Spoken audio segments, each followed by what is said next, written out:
사회생활 하다 보면 아니면 뭐 가족 간이라도 때로는 정말 충고를 해야 할 때가 있습니다.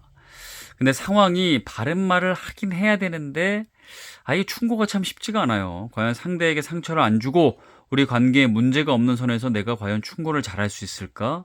정말 어려운 문제지만 근데 또 얘기를 안 하면 오히려 말을 안 해서 오는 문제가 더 클 수 있을 것 같기 때문에 정말 충고를 하긴 해야 되는데 참 애매하고 고민이 크고 곤혹스럽죠.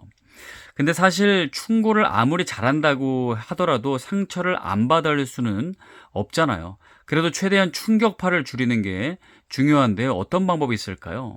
일단 바로 직격탄을 날리게 되면 서로 힘들 수가 있기 때문에 먼저 물어보는 거예요. 어떤 상황인지, 어떤 마음인지 상대방의 이야기를 듣는 게 중요합니다. 그러면 내가 미처 생각하지 못했던 이해할 수 있는 부분들이 생길 수가 있고요.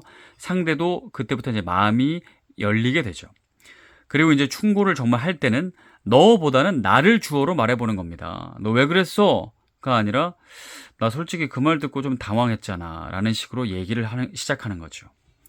또 충고만 하면은 또 상처가 될 수 있기 때문에 칭찬과 균형을 맞춰보는 거예요. 칭찬할 부분은 또 찾아보면 있기 때문에 그 부분을 먼저 말하고 충고를 하는 거죠. 너는 늘 꼼꼼해서 좋아. 근데 이번에 조금 급하게 끝낸 것 같아. 라는 식으로 칭찬과 충고의 균형을 잡아보는 겁니다. 자, 그리고 말하는 문장의 형태는 지시가 아니라 제안의 형식이 좋습니다. 이렇게 해야 돼가 아니라 이런 방법도 괜찮을 것 같은데 내 생각은 어때?